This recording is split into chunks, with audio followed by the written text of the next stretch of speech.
Hi everyone. Today we'll talk about quite complicated and controversial topic. Just imagine you are living in Latvia or Lithuania, or for example in Egypt, and you want to play Ghost of Tsushima. It's quite a good game. Mostly it's a very good game. We'll talk about Ghost of Tsushima or Tsushima a little bit later, but still, you open your Steam clients, you are trying to buy this game. Maybe you even buy this game. In some regions you can buy. But you start to launch it and you see that you simply can't launch single player offline game for simply no reason. And here is the main topic of today's video. PlayStation Network requirements for single-player offline games. And sadly, it's not only about several games. It's a new trend by Sony, and they're trying to introduce PlayStation Network for no reason in such titles like Ghost of Tsushima, God of War Ragnarok, upcoming Horizon Zero Dawn Remastered, and also it's the same reason why, one of the reasons why Helldivers 2 currently is almost dead. And the funny thing that Sony not only trying to implement it's the most popular and the most expensive its own titles, like single-player titles we've been talking about, but also Sony implemented it in Helldivers 2. It's first successful Sony's live service game in the past like 10 years. And it's almost killed the game. No, Helldivers 2, don't get me wrong, Helldivers 2 has its own problems with bad post-launch development and lack of endgame content, but PlayStation requirements almost killed the game. Currently, Helldivers 2 lost something like 87% of its online. And funny is that currently Destiny 2 is only Sony's popular live service without PlayStation Network right now, but who knows, maybe even there PlayStation Network will be implemented. But yes, Destiny 2 is still the most popular Sony's live service, but let's be honest, state of the game is terrible. No developments in mechanics since Witch Queen DLC. Bad story and awful lore in Lightfall and Final Shape, with no sense at all, especially with Witness and Whale in general. Main antagonist and main tool of the antagonist for the ones who don't know what Destiny is. Meaningless nerfs all the time, lack of content, and DLC for $70 or even $100 that brings story for maximum 5 hours, from 3 to 5 hours. Tons of bugs and game-breaking glitches every single week. You can check Cheese Forever channel, who is recording all these glitches and bugs. And worst transmog system ever in gaming. 10 items for free every 3 months, but to use even free transmog you need to grind a lot. And if you want to transmog more than 10 items in 3 months, just pay real money. And events with most of the content behind paywall, season cost rise with its quality drops, etc, etc. So yes, it's the game with that state is the most popular currently Sony and overall PlayStation live service games. So it's the only still live service game without PlayStation Network currently of Sony. And next topic is Horizon Zero Dawn Remastered for full price. You will have an opportunity to upgrade for $10 for the ones who already own the previous normal version of the game. And what do we see in Horizon Zero Dawn Remastered? Slightly improved lightnings and characters models, but why we need this remaster? New feature? In this remaster, main feature will be introduced PlayStation Network requirements. And the funny thing that in Ghost of Tsushima there was an online mode, but I never played it, and I doubt that a lot of players playing Legends modes, a lot of players buying Ghost of Tsushima, at least what I've been asking different people I've been playing with, and some my friends that's playing offline games, and some communities, they're all saying that they're buying Ghost of Tsushima simply for single-player campaign, so they're not interested in Legends. Of course, there are some people who I've been asked, and they are quite enjoying Legends. By the way, even I think that Legends is quite a good mode, but still most of the players buying Tsushima simply for single player campaign, and it was in some ways online game. Okay, but Horizon Zero Dawn Remastered or God of War Ragnarok is completely fully offline single player games. Why the hell do I need PlayStation Network subscription or PlayStation Network account here? I just want to play story. And the funny is that PlayStation Network, a link will be in the description with article with the whole list of the countries. It's unavailable in 180 countries around the world, European countries included. And normal current version of the game is simply removed from the stores, so you're forced to buy a new version that you won't be able even to launch.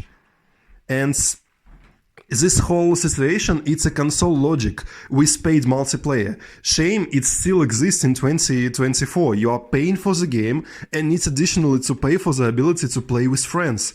It's not working on PC.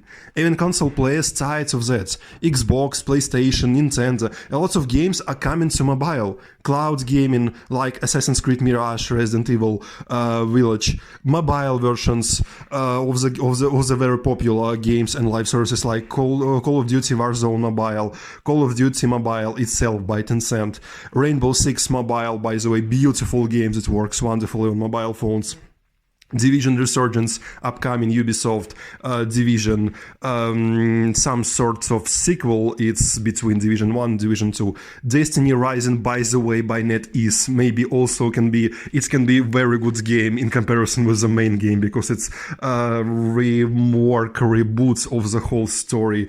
Warframe Mobile, Assassin's Creed Jade, Titan Quest, Pascal's Wager, Star Wars Knights of the Old Republic 1 and 2, etc., etc. So it's a very good trend. Free multiplayer, same as on PC. So you can see, so mobile platform and PC platform, they are for years now, they're just working without paid multiplayer, and more big titles coming to mobile phones where we have no paid multiplayer at all.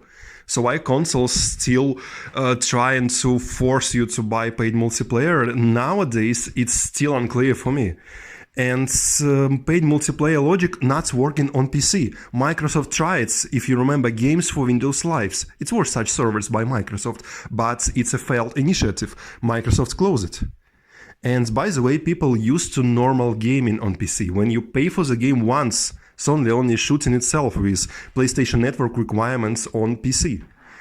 And by the way, Sony really afraid to experiment, making only the same sequels with no development and bad live service games like Concord. I won't tell you anything about Concord. I hope you all know about this game, how it was closed, how much money was involved into this company, and how some of the people came from Bungie was on this game. You can read it by yourself. There are tons of articles. I'm not here to tell you this story again.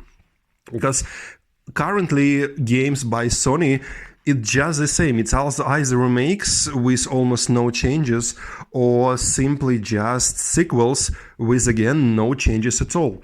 For example, Marvel Spider-Man 2 brought almost nothing in terms of new mechanics and activities from the first game. Same for God of War Ragnarok, it's almost the same game with new storyline. Not very excited, by the way, especially God of War Ragnarok, where Kratos and Odin were fighting each other for no real reason. Same for Ragnarok itself. It wasn't explained. Neither its reason nor what it is exactly. And same for Ghost of Tsushima sequel, Ghost of Yotei. I love Ghost of Tsushima story, but side quests mostly ask you to do the same things, collect something, kill someone, or just walk somewhere, in comparison, for example, to Assassin's Creed Valhalla, with hundreds of interesting little side quests around the world with different objectives and completely different types of stories. And same for open world composition in Ghost of Tsushima, very beautiful world, but empty. Several same activities, some of them are really good, like haikus. I was really excited doing them and collecting them around this beautiful world, but most of them are boring and repetitive, like foxes or Mongols camps. And hell, these Mongol camps, they're big, long activities where you clicked all the enemies for 7 freaking minutes and looking for the same objectives every single time.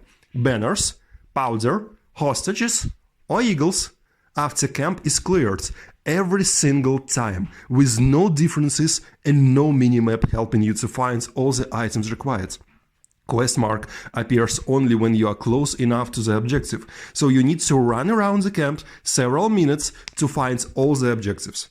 In Valhalla, for example, due to its great variety of completely different skills, weapons, armor sets with unique bonuses, opportunities for different playstyles, all the camps and bases are much faster and fun, especially to the fact that every single camp and base is built to have several ins and outs with tons of different interactive elements and different objectives. Same of them are, for example, made like a full siege with your own army and your own siege weapons. Another base can be situated on the mountain with the main entrance in front of the enemy's side with another secret mountain passage that helps you keep being undetected.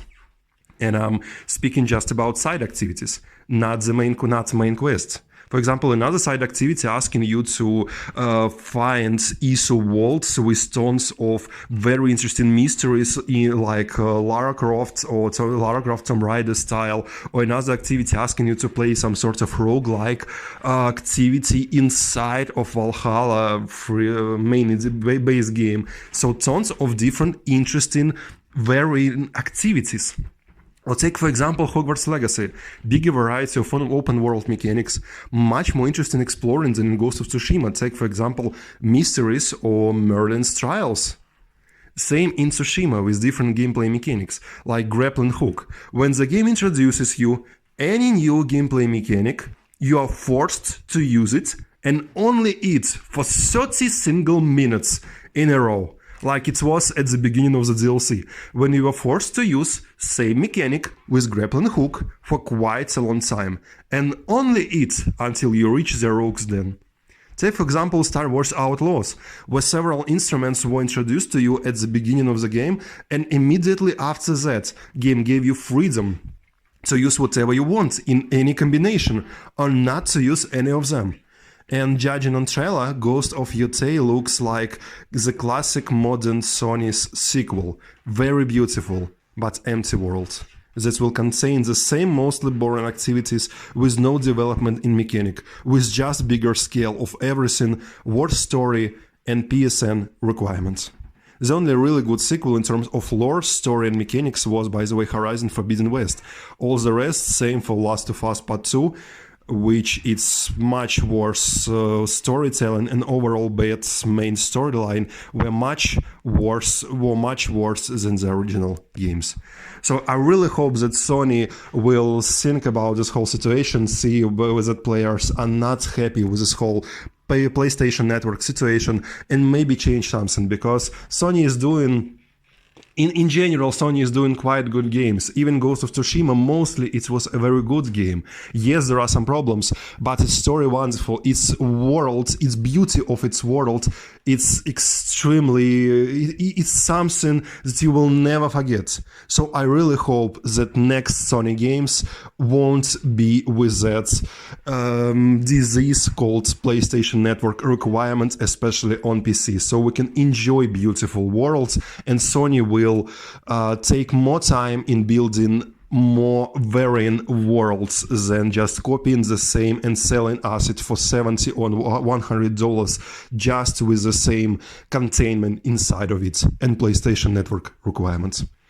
Thank you guys for watching this video. Don't forget to click the like button and subscribe for channel if you want more videos like this. Also check our different guides, builds on Remnant 2, Horizon Forbidden West, Ghost of Tsushima, other games like Star Wars Outlaws, Assassin's Creed Mirage, etc., different Elder Scrolls Online, news, guides, builds. And as always, I will see you in the next video. Good luck.